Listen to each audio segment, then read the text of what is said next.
पढ़ते जाइएगा लेकिन कोई फ़ायदा नहीं होगा अगर आप राइट डायरेक्शन में नहीं हैं। तो पेरेंट्स को समझाने में करीब मुझे 3 महीना लगा था।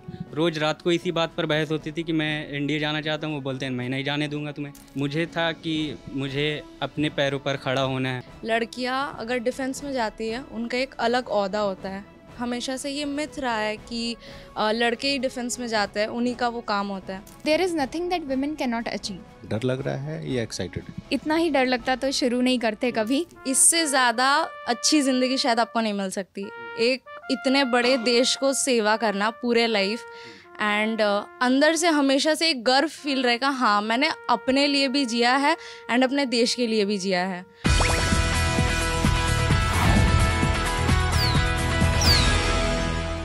बचपन के दिन सबसे सुहाने होते हैं और बचपन के दिनों से जब हम टीन एज में एंटर करते हैं तो कई बार कई सपने पालते हैं और उन सपनों में मेरे जैसे शायद आप में भी तमाम लोग होंगे जिन्होंने वर्दी पहनकर देश सेवा करने की सोची होगी। कुछ ने पूरा किया होगा और ज़्यादातर मेरे जैसे रह गए होंगे जो कुछ भी अलग करने के लिए निकल पड़े, लेकिन जो चाहते थे बचपन में वो नहीं कर पाए। उड़ती हुई जहाज़ देख करके जहाज़ उड़ाने का मन, वर्दी में जवानों को देख करके सेना में जाने का मन, और समंदर की लहरों को देख करके नेवी में जाने का जो मन होता है, या फिर हम पैरामिलिट्री की बात करें कि आईटीबीपी या तमाम जो अलग अलग पैरामिलिट्रीज़ हैं उनके जवानों को वर्दी में देख करके कई बार ऐसी इच्छाएँ उठती हैं कि क्यों ना हम भी उस डिफेंस सर्विसेज में चले जाएं जिन डिफेंस सर्विसेज का एक अलग ही आकर्षण है। और इसी वजह से वो आकर्षण मेरे अंदर भी था, शायद आपके अंदर भी रहा होगा, लेकिन हम शायद उस सपने को पूरा नहीं कर पाए। तो आज कुछ ऐसे बच्चे हैं जिन बच्चों के साथ मेरा एक इंटरेक्शन हुआ, तो मैंने सोचा क्यों ना इस इंटरेक्शन को आप तक पहुंचाया जाए।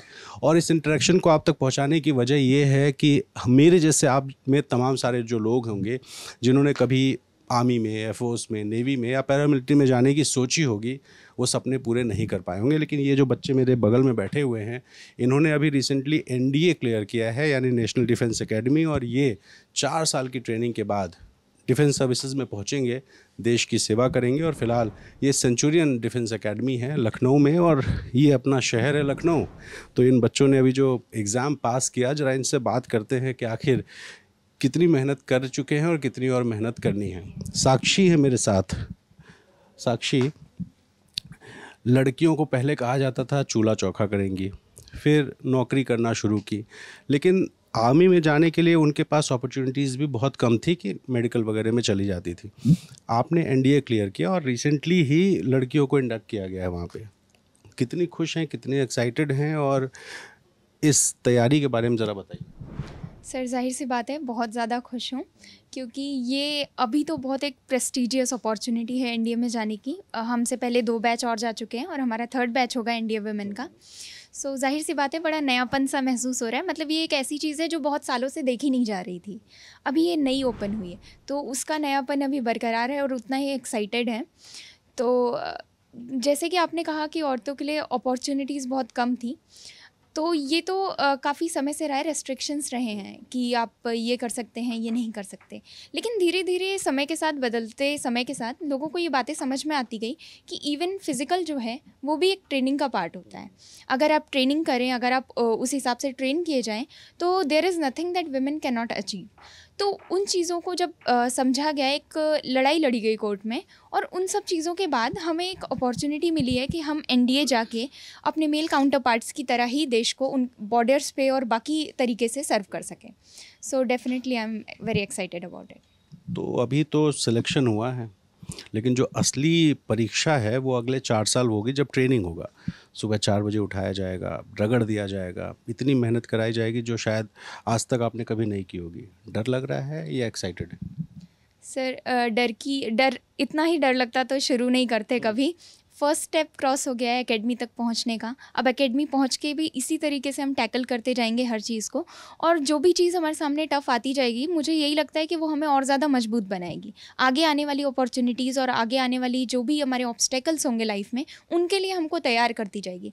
तो इससे बेटर कुछ भी नहीं है कि आप एक प्रेस्टिजियस एकेडमी में जाके इतना सब कुछ सीख सकें जो आपको सिर्फ आपकी सर्विस में नहीं बल्कि आपकी पर्सनल जो आपकी लाइफ है उसमें भी आपको हेल्प करने जा रहा है। डिसिप्लिन, वो वैल्यूज़ जो होंगी वो आपको और कहीं बाहर सीखने को नहीं मिल सकती। So I am more excited about it then nervous. अच्छा, 12वीं पास करके जब बच्चे जाते हैं ना कॉलेज में, तो पहली बार वो फील होता है कि सिविल वाले कपड़े पहन के जाएंगे, अब यूनिफॉर्म नहीं पहनना है, कॉलेज में जाएंगे, मस्ती करेंगे, बैग लेके नहीं जाना होगा, दोस्तों के साथ जाके कैंटीन में कुछ खाएंगे पिएंगे घूमेंगे। ये सब कुछ नहीं मिलेगा। जो बच्चे एंजॉय करते हैं 4 साल में, उस 4 साल में आप सबसे कड़ी ट्रेनिंग से गुजरेंगी, तो बाकी लोगों से अलग तो बनाता है। इसको लेके क्या मतलब कभी बचपन में सोचा था, बड़े होके सोचा था, प्रिपरेशन करते हुए सोचा था कि नहीं मुझे 4 साल एंजॉय नहीं करना है, मुझे तैयारी करनी है? एक्चुअली अभी मैं इलाहाबाद में जहाँ एसएसबी दे के आई, जितने लोगों से मैं मिली, कोई एक सिंगल पर्सन नहीं था जो बाहर के 4 साल के बारे में सोच रहा था। Every person that I interacted with, हर किसी को वो 4 साल चाहिए जो एकेडमी के अंदर होने वाले हैं। वो 4 साल आपको और कहीं नहीं मिलने वाले हैं। बाकी के जो आपका सिविल लाइफ हो गया वो तो आप बाद में भी एंजॉय कर सकते हैं, लेकिन ये जो लाइफ है ये हर किसी को ये अपॉर्चुनिटी नहीं मिलती। ये बहुत प्रेस्टिजियस होती है। तो सुना बाल वाल भी कटवा देते हैं? हाँ बिल्कुल, मेरे जैसे हो जाएंगे। ये अच्छा ही है अपने लिए, क्योंकि ट्रेनिंग के टाइम में इतना टाइम नहीं मिलेगा कि हम इतना ज़्यादा बाकी चीज़ों पे फोकस कर सकें, और ट्रेनिंग के लिए कन्वीनियंट रहेगा। देखो मेरे बाल पहले से ही हैं आर्मी वाले। रात रात तक जग के पढ़ाई की है तो बाल कटवाना कोई बड़ी बात नहीं है। हाँ। बिल्कुल। तो ये बताओ 26 जनवरी को जब परेड होती है, सोशल मीडिया पे तस्वीरें आती हैं लड़कियों की सलामी देते हुए, कई तस्वीरें ऐसे आती हैं कि पहली महिला फाइटर जिसने ये वाली फ्लिप प्लेन उड़ा ली, फाइटर प्लेन उड़ा ली। तो सर्विसेज को लेकर के भी कुछ चॉइस थी या ये सोचा था डिफेंस सर्विसेज में जाना है जो भी मिल जाए? नहीं, अभी तो एनडीए का जो है अब तक 19 सीट्स थी, नेक्स्ट अटेम्प्ट से हालांकि 35 हो जाएंगी। तो ये था कि 19 सीटें बहुत प्रेस्टिजियस हैं। पहले तो डर लगता था, एग्ज़ाम से पहले सुनने में भी आता था, लोग भी कहते थे कि 19 सीटों के लिए क्या हाथ पाँव मारना है, लेकिन वहाँ तक कर लिया है। तो सर्विसेज का तो मुझे हमेशा से लगता है कि तीनों ही सर्विसेज इक्वली प्रेस्टिजियस हैं और इक्वली रिस्पेक्टेबल है। मुझे नेवी अलॉट हुआ है। यस। तूफान आया हुआ है, बिपरजॉय, तो लगता नहीं है कि मतलब भेज देंगे आपको 6-6 महीने बाहर? जाना ही तो है, जाना ही तो है, लोगों की मदद ही तो करनी है। बिल्कुल। अच्छा, एक ख्वाब मैंने भी देखा था, उड़ती हुई फाइटर प्लेन जब भी देखता था ना तो लगता था यार पायलट बन जाऊँ। मैं तो नहीं बन पाया, आपके मन में आया कभी? स्पेसिफ़िकली मेरा ऐसा पायलट की तरफ कोई इंटरेस्ट नहीं रहा। मेरे लिए तीनों ही सर्विसेज, जैसा कि मैंने कहा, इक्वली मेरे लिए थे। हालांकि मेरे मैटरनल अंकल हैं, वो एयरफोर्स में हैं, और मेरे फादर आर्मी में हैं, तो मेरा हर तीनों सर्विसेज से ही जुड़ाव था। और मुझे अभी नेवी अलॉट हुई है, तो मुझे ऐसा लग रहा है मेरी फैमिली में अब तीनों डिफेंस कंप्लीट हो गया पूरा होने जा रहे हैं। बिल्कुल। अच्छा, तब तो घर में वो भी टेंशन नहीं होगी कि मम्मी ये कह रही होंगी कि लड़की हो के तुम आर्मी में क्यों जाओगी? नहीं, ऐसी तो डॉक्टर कोई बन जाओ। टेंशन नहीं है। बिल्कुल नहीं। लड़कियों कहते हैं ना फैमिली वाले, यार डॉक्टर बन जाओ तुम, यार तुम आर्मी में क्यों जाओ? नहीं, डॉक्टर्स के भी अपने अलग चैलेंजेस होते हैं, तो ऐसा कुछ तो नहीं था मेरी फैमिली में। टीचर, डॉक्टर, ये लड़कियों के लिए माना जाता है कि जॉब भी करेगी तो सबसे ज़्यादा यही करेगी, तो घर में ऐसे टेंशन तो नहीं? नहीं, मेरे घर में ऐसा कोई टेंशन नहीं था, क्योंकि मेरे फादर की वजह से उनका हमेशा से यही था कि जो तुम करना चाहते हो उसको हम 100% सपोर्ट करेंगे। भाई आप भी सिलेक्ट हुए हैं, क्या नाम है? मेरा नाम आदित्य है जी। बैठे हो बिल्कुल जवान की तरह। जी, जवान बनने जा रहे हैं तो उसकी तरह ही बैठेंगे। तो सर्विसेज क्या मिली? Army, air force? एयरफोर्स। तो जहाज़ देख के ही सपना देखे थे? हाँ, जहाज़ देख के ही सपना था, उसमें इंटरेस्ट था। उसके बारे में जब और स्टडी करी डिटेल में तो और इंटरेस्ट बढ़ा, और फिर अब फाइनली उड़ाने जा रहे हैं। कितना टाइम है अभी? 4 साल। 4 साल बाद? 4 साल बाद सपना पूरा हो जाएगा जी। कितना एक्साइटेड हूँ मैं इस बात को इसलिए कह रहा हूँ। देखो, मैंने खुद आर्मी स्कूल से पढ़ाई की, मैंने आर्मी को बहुत करीब से देखा है, और उन जवानों की मुश्किलात को भी देखा है जब उनको बहुत कड़ी एक ट्रेनिंग से गुजरना होता था। तो आप लोगों को उस 4 साल का डर है, या 4 साल के बाद जो आपको यहाँ पे सितारा लगेगा उसका एक्साइटमेंट ज़्यादा है? मुझे तो जो 4 साल बाद जो सितारा लगेगा उसका एक्साइटमेंट है। ऐसा क्यों? क्योंकि मेरा हमेशा से यही सपना था कि मुझे आर्म फोर्सेस में जाना है और फाइटर जेट उड़ाना है। बचपन से ही मेरा ये मोटिवेशन था, और जब इंटरेस्ट आ जाता है तो फिर आप जो कठिनाई आती हैं वो भी आपको एक अपॉर्चुनिटी दिखाई देने लगती हैं। तो मेरा अभी जो 4 साल की ट्रेनिंग है उसमें भी मेरे को एंजॉय करना है। उसमें काफ़ी सारी नई चीज़ें सीखने को मुझे मिलेंगी जो आज तक मैंने नहीं सीखी हैं, तो उसका एक अलग क्रेज़ रहता है, और यही एक मोटिवेशन दे देता है हमें आगे काम करने के लिए। आपके भी घर वाले डिफेंस में है क्या? जी नहीं, मैं सिविलियन बैकग्राउंड से हूँ। सिविलियन वाले डरते नहीं अपने बच्चों को आर्मी में भेजने में? मेरे घर से मेरे पापा ने कहा था कि तुम्हें जो भी चूज़ करना है वो कर लो, हम 100% में सपोर्ट करेंगे। पापा ने तो सपोर्ट किया, मम्मी ने क्या मम्मी ने भी सपोर्ट करा था, किया। दोनों ने यही कहा कि तुम्हें जो करना है वो तुम करो। और जब मैं सिलेक्ट हुआ था तो मुझसे ज़्यादा खुशी तो उनको थी। तो मुझे तो 100% सपोर्ट मिला था अपने घर से। तो घर से भी सपोर्ट मिला, सिलेक्शन भी हो गया। अब आगे क्या, मतलब क्या सोचते हो कि जब ट्रेनिंग हो जाएगी, एयरफोर्स मिल जाएगा, तो मतलब मैं ये पूछना चाहूँ, कौन सी जहाज़ उड़ाने का सपना देखा है? रफ़ाल? मेरा तो ऐसा है कि मैं कोई भी जहाज़ उड़ा सकता हूँ, सब में वो फीचर्स होते हैं और सभी उड़ते हैं। पढ़ना शुरू कर दिया जहाज़ों के बारे में? हाँ, मैंने अपना इंटरव्यू से पहले ही पढ़ना शुरू कर दिया था, क्योंकि वो इंटरेस्ट था ना कि एयरफोर्स में जाना है। तो अगर मैं हमेशा पढ़ता था, जब मैं क्लास 10th में था तभी से मैंने पढ़ना शुरू कर दिया था फाइटर जेट्स के बारे में। और ऐसा कोई मेरा स्पेसिफिक नहीं है, लेकिन अगर मुझसे पूछा जा रहा है तो मैं राफेल कहूँगा, क्योंकि वो एकदम लेटेस्ट टेक्नोलॉजी का है, एकदम लेटेस्ट आया है। बाकी मैं हर चीज़ के लिए अवेलेबल हूँ। हर चीज़ के लिए अवेलेबल है। बच्चियों से बात करना बहुत ज़रूरी है। बेटा, इनका तो सिलेक्शन हो गया, आप तैयारी कर रहे हो? हाँ, मेरा नाम कृतिका पांडे है। लखनऊ के ही हो? नहीं, बलरामपुर, डिस्ट्रिक्ट बलरामपुर। बलरामपुर से लखनऊ आए? जी। बिल्कुल बॉर्डर वाला इलाका है बलरामपुर। ये बताओ, कहाँ से ये सब प्रेरणा आप लोग को मिलती है कि आप डिफेंस की तैयारी करने चले जाते हो? सारे बच्चे तो चले जाते हैं दिल्ली इंजीनियरिंग की तैयारी करने, आप लखनऊ आके डिफेंस की तैयारी कर रहे हो। ये सब मोटिवेशन कहाँ से मिलता है? बस बचपन से ही सपना है। जब मैं आप भी मेरी तरह सपना देखिए। बस जब मैं 6 में थी तभी से सपना है डिफेंस में जाने का। पर उस टाइम पे मुझे पता नहीं था कि हम लोग डिफेंस एनडीए के थ्रू भी ज्वाइन कर सकते हैं, क्योंकि मैं सिविलियन बैकग्राउंड से हूँ। तो बस एक बार मेरे प्रिंसिपल ने मुझसे पूछा कि कृतिका तुम्हें क्या करना है? मैंने बोला मुझे डिफेंस में जाना है। पर मुझे वही पता था जो आर्मी भर्ती होती है ना, दौड़ वाली, मुझे उसी के थ्रू पता था। तो मुझे एनडीए के बारे में मुझे अपनी प्रिंसिपल से पता चला। तो बस 10th के बाद यही सोचा कि फाउंडेशन यूट्यूब के थ्रू देखा कि हम लोग कैसे क्या प्रिपरेशन कर सकते हैं। तो मुझे सेंचुरियन के बारे में पता चला। फिर मुझे एक प्रॉपर गाइडेंस चाहिए थी, तो मैं सेंचुरियन में आ गई। 10th पास। किस सर्विसेज में जाना चाहते हो? मैं आर्मी में जाना चाहती हूँ। वजह? बस उसमें ज़्यादा फिज़िकल वर्कआउट्स और ज़्यादा फिज़िकल होता है, और उसका जो वो वर्दी जो हरी वाली होती है ना, वो आपको बहुत अट्रैक्ट करती है। और एक बार मुझे मेरे स्कूल के थ्रू एसएसबी कैंप में जाने का मौका मिला था। तो वहाँ पे भी मैंने बहुत सारे आर्मी पर्सनल्स से मिली थी मैं। तो मिलने का नेपाल बॉर्डर पे जो कैंप्स बने हुए हैं? नहीं, एक डिस्ट्रिक्ट बलरामपुर में भी एसएसबी कैंप है वहाँ पे। तो वहाँ से मुझे इंस्पिरेशन मिला, आर्मी में जाने गए। तो बस तभी से। सीमा सुरक्षा बल वालों को देखा और आर्मी ज्वाइन करने का मन? नहीं, एक था कि आर्मी में ही जाना है।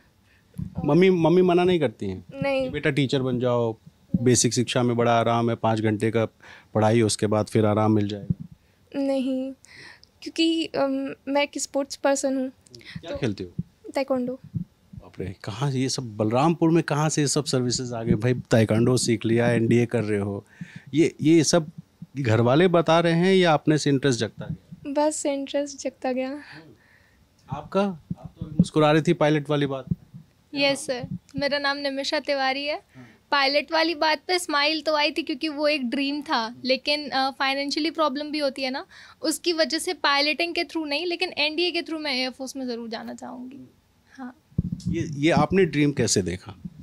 ये मतलब मेरे मैटरनल अंकल जो हैं वो एयरफोर्स में ही हैं, तो उनके थ्रू जब भी वो घर आते हैं और जब भी सारा मतलब बैठते हैं सब लोग, तो वो जो रिस्पेक्ट होती है, जो उनका गाइडेंस होता है हमारे लिए, वो काफ़ी होता है एयरफोर्स को पहचानने के लिए कि आप उसके कितने लायक हो। उनकी नीली वर्दी ने आपको बिल्कुल जो है अट्रैक्ट कर दिया? हाँ, उनकी एयरफोर्स की वर्दी ने, और मुझे थोड़ा नेवी के साइड में भी इंटरेस्ट है। हाँ हाँ, आर्मी में उतना नहीं है, लेकिन हाँ इक्वली है तीनों। तो आप कहाँ के रहने वाले हैं? लखनऊ के ही हूँ। हाँ, प्रॉपर लखनऊ।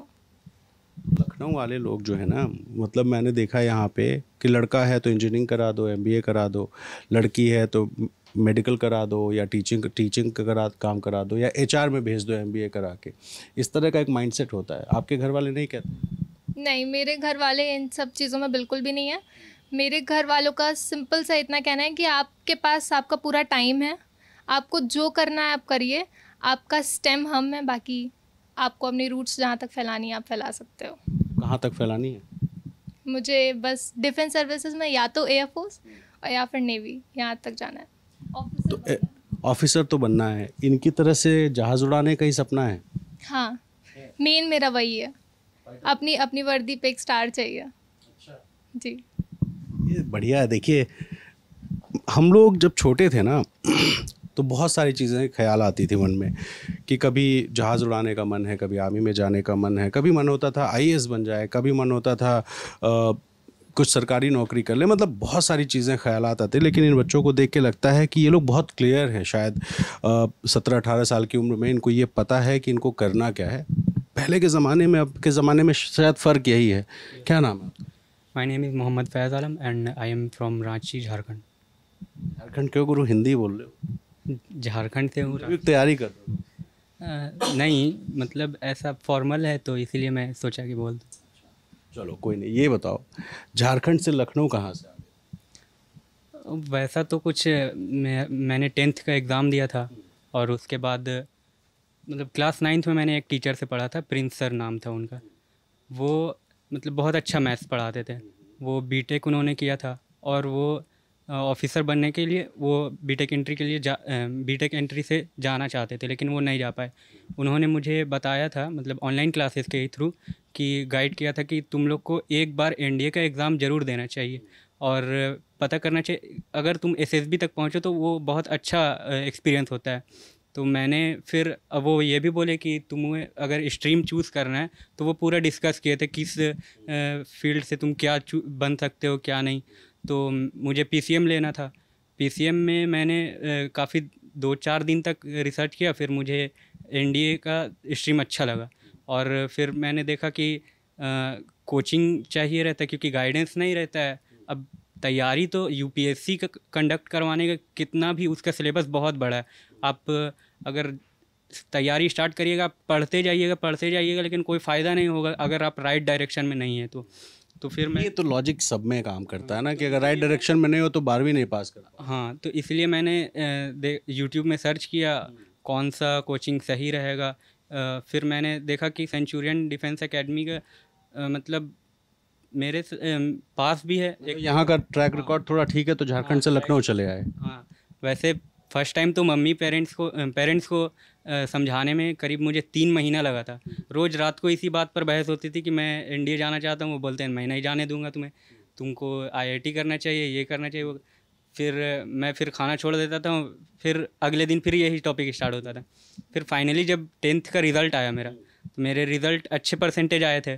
तो फिर उन्होंने बोला कि फिर मैटरनल अंकल जितने भी थे सब बैठे और डिस्कस किया। मुझे पता था कि ये लोग कुछ भी बोले मुझे तो यहीं जाना है, चाहे ना बोले हाँ बोले, मैं अपना बस्ता उठाऊंगा निकल लूँगा। बगावत कर दिया घर वालों। हाँ, बस यही मेरे दिमाग में मेरे बस यही था कि एनडीए जाना है मुझे कुछ भी करके। दुश्मनों से लड़ने पहले अपने घर वालों से लड़ना। पहले कन्विंस अपने पेरेंट्स को करना पड़ता है। अगर आप पेरेंट्स को कन्विंस नहीं कर पाए तो फिर इंटरव्यूअर को कहाँ से कन्विंस कर पाए। देखो इन लड़कियों से मैं सोच रहा था कि इनके घर पे झगड़ा हुआ होगा कि लड़कियां आर्मी में कहा जाएंगे, और झगड़ा हुआ तुम्हारे घर? नहीं, मैम सिविलियन बैकग्राउंड से हूँ तो इसीलिए मेरे पेरेंट्स उतने एग्री नहीं होते। अब कोई भी पेरेंट्स, जाहिर सी बात है कि उन्हें लगता है कि अगर बेटा या बेटी जो भी है घर अपने पास रहे, साथ में रहे, बुढ़ापे तक साथ रहे तो अच्छा रहेगा उनका। लेकिन मुझे था कि मुझे अपने पैरों पर खड़ा होना है। मुझे वैसा सहारा की ज़रूरत नहीं, किसी के पास हाथ अपना फैलाना नहीं पड़े। मुझे अपने दम पर अपने सारे ख्वाबों को पूरा करना है। इसीलिए मैंने एनडीए चूज़ किया। और ये में कहाँ जाना तुझे, किस सर्विसेज? मुझे नेवी चाहिए। तो घर वालों से बगावत करके अब समंदर के अपने चले जाओ? जी ज़रूर जाऊंगा। वैसे तो अभी मेरे पेरेंट्स कन्विंस हो गए और इसीलिए तो उन्होंने मुझे यहाँ भेजा भी है और 1 साल से तैयारी भी अच्छी चल रही है और 2.5 महीना बाद एग्ज़ाम है। तो मुझे कॉन्फिडेंट है कि मेरा निकल भी जाएगा। कॉन्फिडेंस तो है, कॉन्फिडेंस है और निकल भी जाएगा, चिंता ना करो। मतलब मैं सिर्फ इसलिए कि मैं इन बच्चियों से सोच रहा था कि इनके घर पे बगावत हो गई होगी यहाँ आने के लिए, और बगावत हो गई तुम्हारे घर में। हाँ, कितना मुश्किल होगा? मुश्किल तो बहुत आया था, पूछना।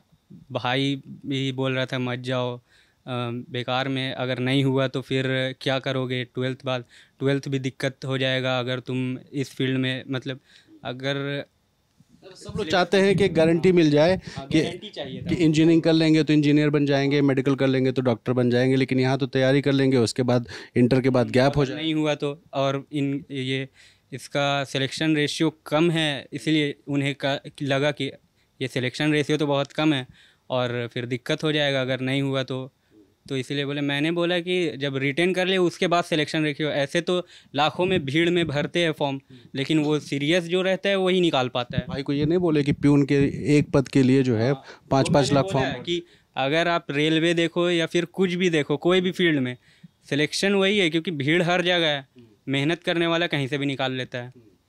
यही है, समझा दिए सब। यही है। समझाना समझना तो उन्हें पड़ता ही है, अगर नहीं भी समझते तो भी कोई इशू नहीं था। बगावत हो जाता। हाँ, आप क्या क्या कंडीशन है भाई? कोलकाता, वेस्ट बंगाल। बंगाल से यहाँ आए हो, तो बंगाल से यहाँ मतलब इतनी दूर पढ़ाई करने? हाँ, यूट्यूब से सेंचुरियन के बारे में देखे थे तो वही सोचे कि इधर आ जाते हैं, क्योंकि बेस्ट कोचिंग भी है और हर जगह सेंचुरियन के बारे में सुनते भी थे। तो 11th में ही आने वाला था, बट घर वाले नहीं माने। तुम्हारे भी? अरे यार, ये हो क्या रहा? थोड़ा खिसको आप लोग से ज़रा समझें। लड़कियां कह रही, घर वाले कह रहे हैं जाओ आर्मी में, और लड़कों घर वाले जो है मना कर। 11+12 फाउंडेशन कोर्स ज्वाइन करना था तो घर वाले नहीं माने, तो 1 साल घर वाले को मतलब मनाने में लग गया, पापा मम्मी को। तो ये 3 महीने मना लिया तो ये हंस रहा है कि एक साल लग गया इसको। फिर अप्रैल में फाइनली पापा मतलब भेज दिए इधर कोचिंग में। पापा तो तैयार हो गए, मम्मी तैयार हुई? मम्मी पापा दोनों तैयार हो गया। जाना कहाँ है? आर्मी। यस, आर्मी में जाना है बिकॉज वो फिजिकल फिटनेस, डिसिप्लिन और कॉम्बैट स्किल, बहुत सारा वजह है जिसके कारण मैं आर्मी ज्वाइन करना चाहता हूँ।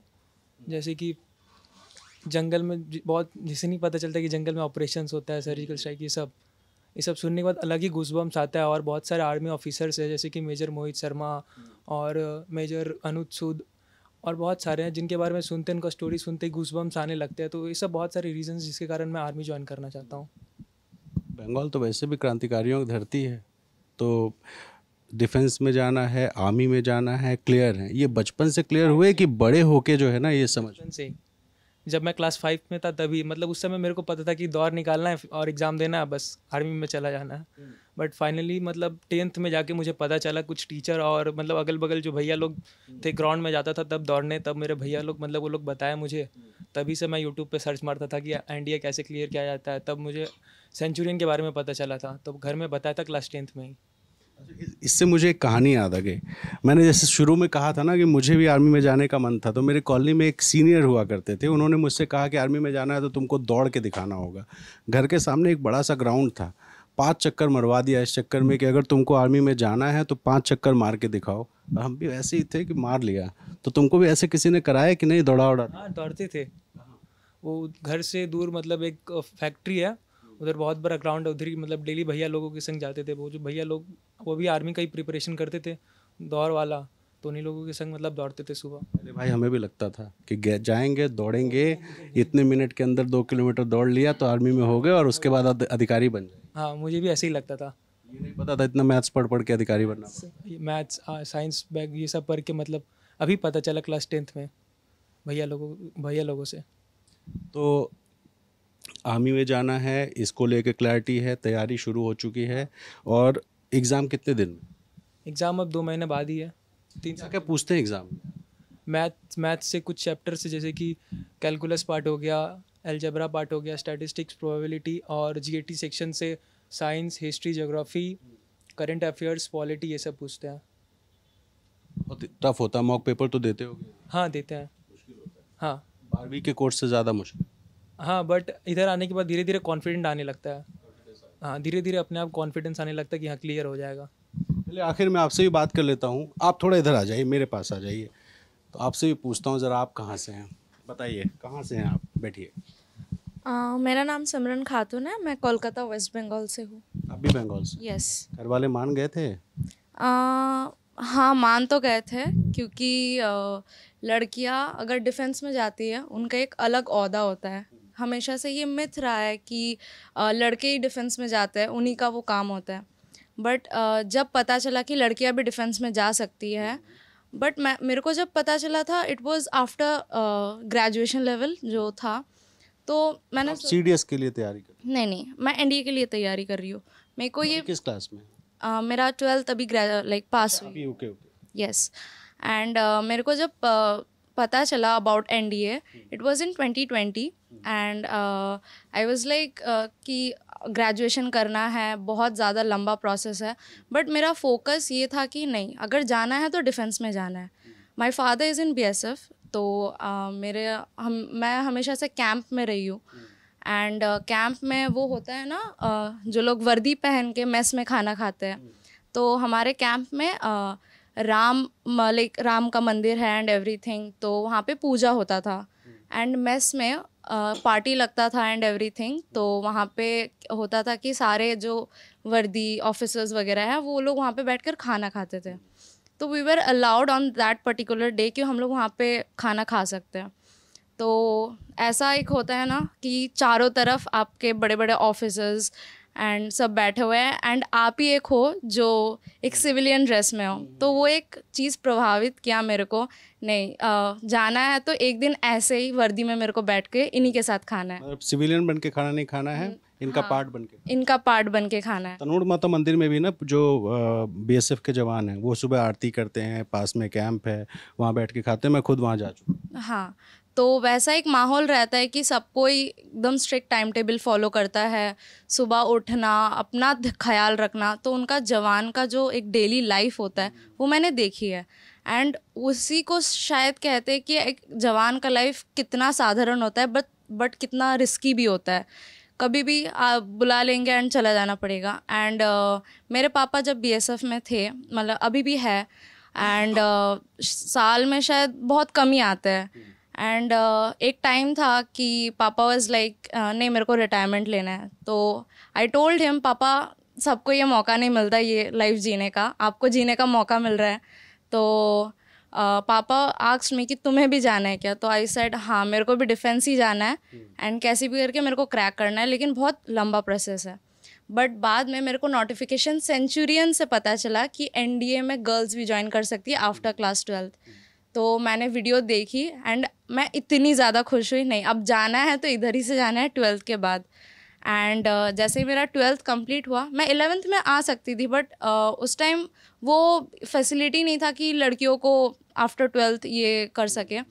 तो जैसे ही मेरा 12th ख़त्म हुआ, डर नहीं लगता है कि मतलब एक आम जिंदगी, आराम की ज़िंदगी, 10 से 5 टाइप की नौकरी, और दूसरी नौकरी वो जिसमें बहुत सारा रिस्क है, बहुत सारी चीज़ें ऐसी हैं जो मतलब आम जिंदगी से अलग हैं? डर नहीं लगता? बिल्कुल नहीं, इससे ज़्यादा अच्छी ज़िंदगी शायद आपको नहीं मिल सकती। एक इतने बड़े देश को सेवा करना पूरे लाइफ, एंड अंदर से हमेशा से एक गर्व फील रहेगा, हाँ मैंने अपने लिए भी जिया है एंड अपने देश के लिए भी जिया है। अगर शायद मेरे को मनी लाइक पैसे वाला जॉब चाहिए होता तो बहुत सारे फील्ड है, मैं जा सकती थी, मेरे को कोई रोक टोक नहीं था कि मेरे को कहाँ जाना है। हाँ, मम्मी पापा का ये था कि तुम अपने पैरों में खड़ी हो जाओ कैसे भी करके। एंड मैंने जब उनको बोला, it was my brother who like always supported me. मैंने भैया को बोला, my father was very tensed कि डिफेंस में जाओगी, क्योंकि उनको मालूम होता है कहाँ कहाँ पोस्टिंग्स होते हैं। एंड पापा लोगों को हमेशा से थोड़ा रहता है कि बेटी जाएगी तो बहुत डर लगता है उनको। मेरे पापा थोड़े हिचकिचा रहे थे, ऐसा नहीं कि मैं लड़की हूँ एक, बट मेरा चिंता कर रहे थे। तो मैंने पापा को अच्छे से समझाया, पापा ऐसा नहीं, आपने भी जिया, आपकी मम्मी को भी डर लगा होगा, मेरे को भी जाने दीजिए। तो पापा ने मेरे ऊपर भरोसा किया and here I am aspirant and preparing for it. तो इन्होंने अपने पापा को ही समझा दिया कि पापा आपकी मम्मी ने आपको जब नहीं रोका तो आप मुझे कैसे रोक सकते हैं। तो ये इन बच्चों से आज मिलने की वजह सिर्फ ये थी, स्वार्थ था शायद, क्योंकि मेरी खुद की इच्छा थी एक ज़माने में कि मैं भी कभी वर्दी पहनूं, जैसे कि साक्षी, या आप क्या नाम बताया? आदित्य। साक्षी आदित्य की तरह से, और बाकी बच्चे भी अगले कुछ महीनों में शायद सिलेक्शन हो जाएगा, ये भी चले जाएंगे। तो इन बच्चों की सोच को कंपेयर करने के लिए, क्योंकि मैंने आज से शायद 20-22 साल पहले वो सपना देखा था, इन्होंने जल्दी ही देखा है, मैं नहीं पूरा कर सका, इन लोगों ने पूरा कर लिया है, कुछ करने की कोशिश कर रहे हैं। तो जो हमारे देश के बच्चे हैं, क्योंकि कई बार ये आप व्हाट्सएप पे पढ़ते होंगे, सोशल मीडिया पे पढ़ते होंगे कि कई ऐसे देश हैं जहाँ पर बच्चों को डिफेंस सर्विसेज में जाना ज़रूरी होता है। हमारे यहाँ ऐसा कोई कंपल्शन नहीं है, लेकिन बच्चों की एक बड़ी आबादी ऐसी है जो डिफेंस सर्विसेज के बारे में सोचती तो है लेकिन उसको एक्सप्लोर नहीं करती है। इन बच्चों ने किया, सिलेक्शन हो गया, आर्मी में जा रहे हैं, कोई एयरफोर्स में जा रहा है, कोई नेवी में जा रहा है। तो इन बच्चों की सोच को समझने के लिए और अपनी उस इच्छा को एक बार फिर से शायद कुरेदने के लिए मैं और मोहन यहाँ पहुँचे थे इस कोचिंग सेंटर में, जहाँ बच्चे तैयारी करते हैं, डिफेंस सर्विसेज में जाते हैं। तो इन बच्चों ने आपको जैसे बताया कि ये लड़कियाँ जो अपने घर वालों को समझा करके, उनको ये बता करके कि ये अपने उस दौर में जब ये एंजॉय कर सकते थे, एंजॉय करने की जगह एक कड़ी ट्रेनिंग से होकर के गुजरेंगे। और कुछ ऐसे भी लोग जो अपने घर वालों से लड़ करके यहाँ पे पढ़ने आए। तो एक संघर्ष है और आने वाले दिनों में भी संघर्ष होगा, लेकिन इन बच्चों ने जो राह तय की है वो राह सबको प्रेरणा देगी। यही प्रेरणा देने और समझने के लिए मैं और मोहन यहाँ थे। फिलहाल देखते रहे लर्न टॉप। कुछ ऐसे ही युवा बच्चों से और भी मिलेंगे, उनके सपनों को समझेंगे, उनके आगे भविष्य को जानेंगे। देखते रहे लर्न टॉप।